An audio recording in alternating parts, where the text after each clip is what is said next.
Hey everyone, welcome back. My apologies, there were some questions in the feed before and I missed them. I just wanted to address some of them. A couple of questions about soda water and carbonated water. Soda water's just got too much sodium in it and it can actually dehydrate you if you drink enough of it. Whereas if you've got a soda stream and you're carbonating your own water, that's fine. Same thing really goes for most commercial mineral waters as well. A lot of those are filtered down and then minerals are put back in, but they're not put back in the same balance that they were before they were filtered. So yeah, I reckon that drinking commercial mineral waters is probably about the same as drinking soda water. Another question about heart disease, and the question was, isn't this connection between hydration and heart disease more widely known? Well, it's not hydration that's the problem, it's pH balance. Now certainly if you've got heart disease and you're very dehydrated, your blood will be thicker and your risk of an incident will be higher, so it's good to stay hydrated for that reason. I am going to send through a link. There was actually a report about coronary calcium screening just yesterday on Channel 9, so I think it's going to become mainstream pretty soon. And in all of that, if you or any of your workers are being prescribed statin drugs, most of that's the cholesterol lowering drugs, most of the independent research says that they're fundamentally quite a useless drug. And one of the side effects, especially with fitter people and with women, is extreme fatigue. So taking statins for people who have got physical jobs is probably not a great idea. So my suggestion to you is, if your doctor's prescribed you statins, or if you've got workers who have, they need to go back and demand a coronary calcium score to actually see if they actually need that drug or not.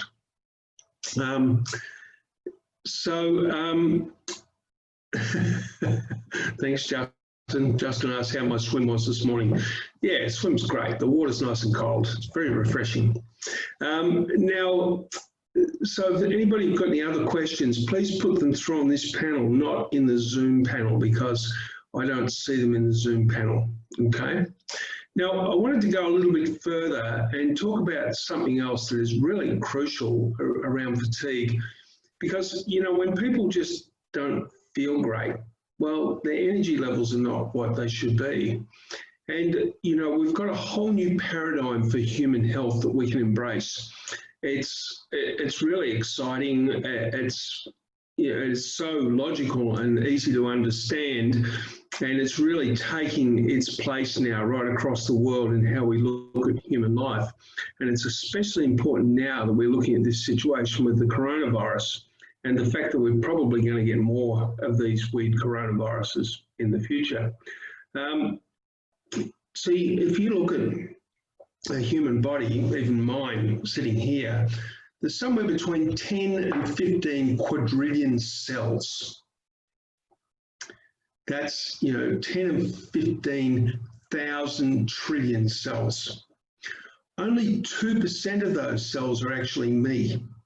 So what I'm talking about there is a group of cells that contain all the genetic material that makes up who I am, my bones, muscles, all my skin, all my organs, my connective tissue, vascular tissue, nerve tissue, all of it. 2% of the cells. The other 98% of the cells is not me. It's all bacteria and fungi.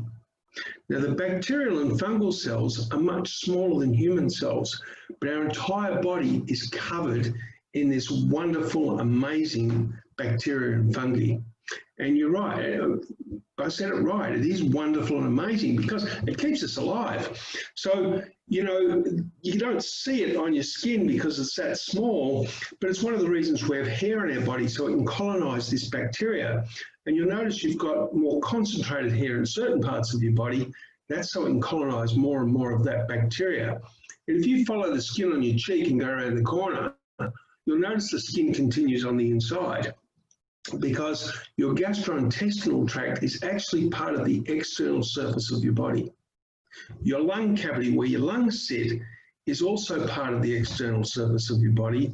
And in females, the birth canal is also part of the external surface of the body. And all of these surfaces are coated in trillions of these bacteria. The bacteria and fungi are most concentrated in your gut, below your stomach and in your small and large intestines. And we call this bacteria and fungal layer the microbiome.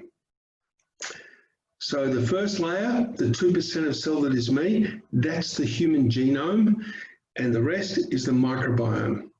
And what we've learned is that when the microbiome is thriving to its absolute fullest potential, it creates like a beautiful cocoon around the genome, and the genome can't get sick. But we've spent the last 100 years absolutely smashing the microbiome because we didn't understand it, so we have no reverence for it. But it's not too late. So the things that really wreck the microbiome are, number one, antibiotics. We've reached a point in our society where we don't really need antibiotics except for critical hospital use. Prescribing them in the community it's really dying off now. A lot of doctors won't prescribe them because they indiscriminately kill all bacteria. So we would take them to kill anaerobic bacteria, the bacteria that would make us sick. But if we support the growth of the aerobic bacteria, the good bacteria, it keeps the negative bacteria under control anyway. I'm just going to stop and check the questions. There's a few there.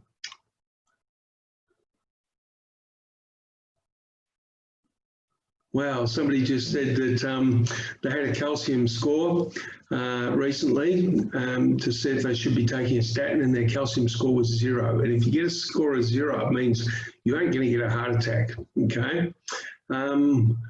One question, warm water better than cold water? Yeah, I reckon it's best drinking water at room temperature. And that morning water, definitely drink it at room temperature because your body, it gets through your system really, really quickly. And also, okay, somebody said that Ivor Cummins is a good source of information on coronary calcium score testing. Okay, that's cool.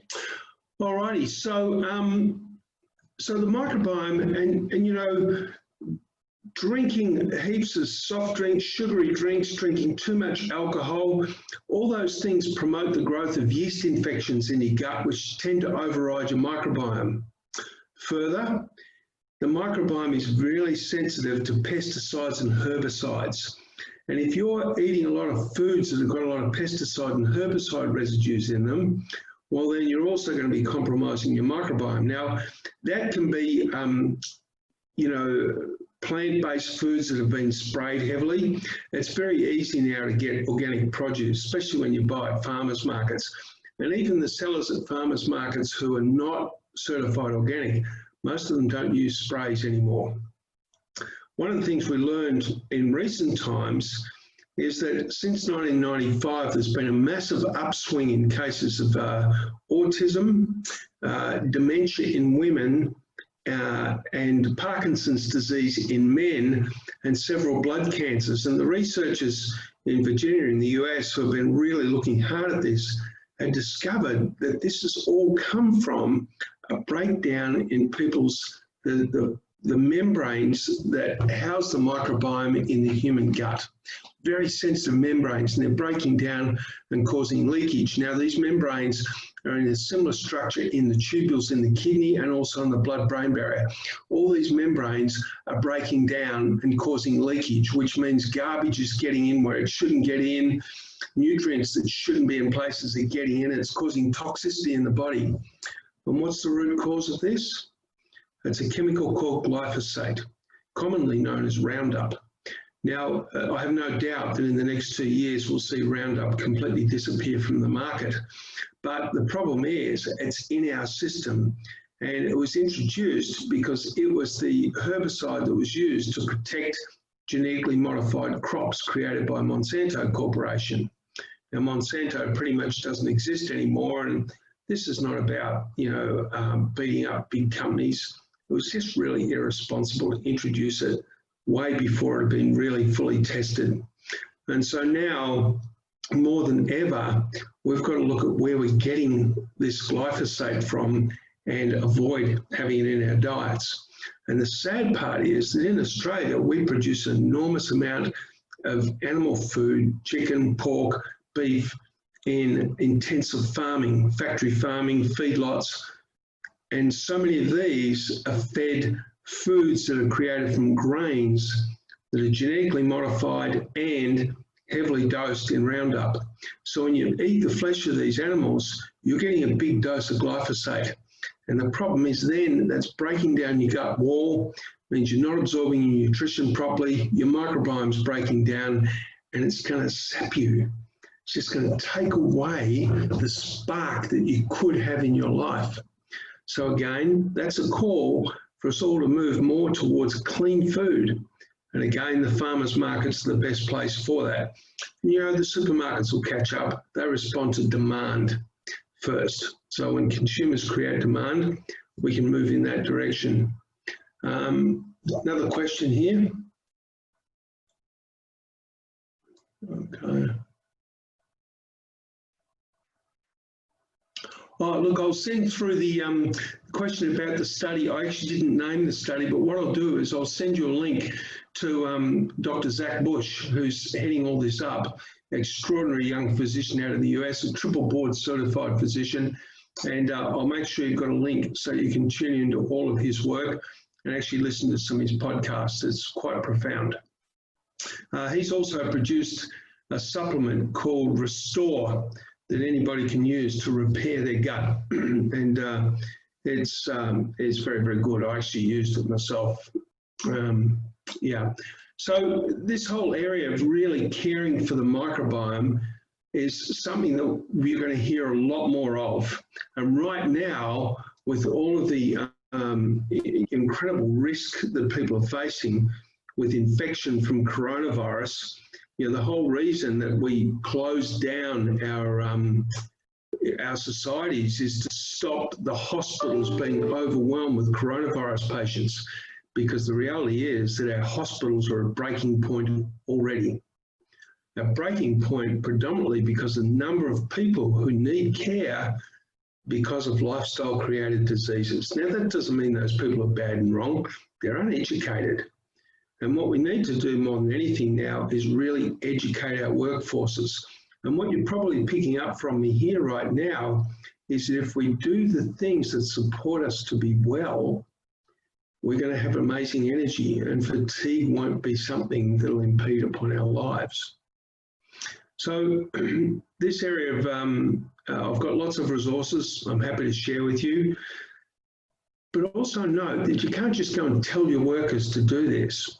We need to educate them so they can decide for themselves that it's a good idea to do these things and take care of themselves. I've got to tell you, I've got workers all over Australia in construction industry, especially really good men who have become masters at brewing fermented soft drinks, because things like kombucha and kefir are incredible. You can produce those yourself, and they're really fizzy, and you can make different flavors. Your kids can get them involved in making them, and they're full of probiotics. They feed your gut. Same with kefirs. And also these guys are fermenting their own vegetables. Eating kimchi and other fermented vegetables is the way you regrow that gut bacteria and get it really, really strong and really healthy. And you seriously won't know yourself. You'll be amazed at how you feel. The other thing that I want to talk about, which is related to this, is inflammation. Now, inflammation is a natural response in the body where your body is suffering from some injury and it needs to heal itself. And the way your body repairs tissue is these agents come in and create this inflammation, which is the process of repairing. And once the repairing is done, the inflammation stops and everything's fine. And it uses scarring to repair tissue. Now, the problem is if there's too much inflammation, we can get overgrowth of scarring, which is no good. What's more, if you've got a lot of toxicity in your body and a lot of stress and your microbiome's not very healthy, you can end up with a lot of oxygen-free radicals in your system. They're oxygen molecules that are racing around and they're missing an electron, and they want to steal an electron from somewhere, and they start damaging tissue. Now, this leads to inflammation, and most Australians have got way too much inflammation in their system. We need to bring it down.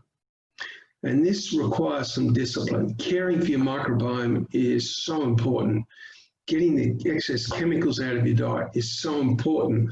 Making sure your micronutrition is optimized, vitamin C supplementation, all of these things, and I can provide you with the resources to help get the inflammation down in your body, because it leads to disease.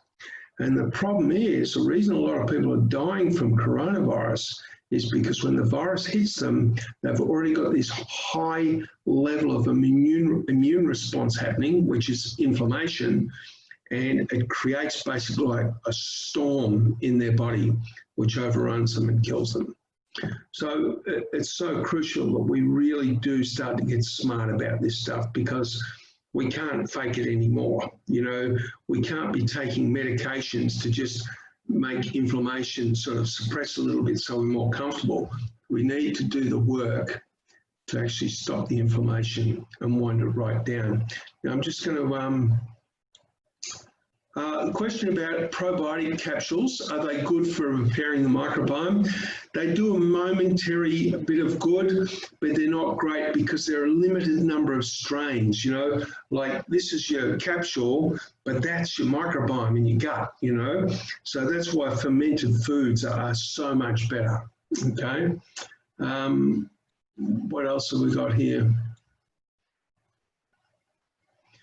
You'll have some, we've always got some inflammation showing up in our body, but it's when it's too much that it's a problem, you know, and so you will have some signs of inflammation if you have a blood test.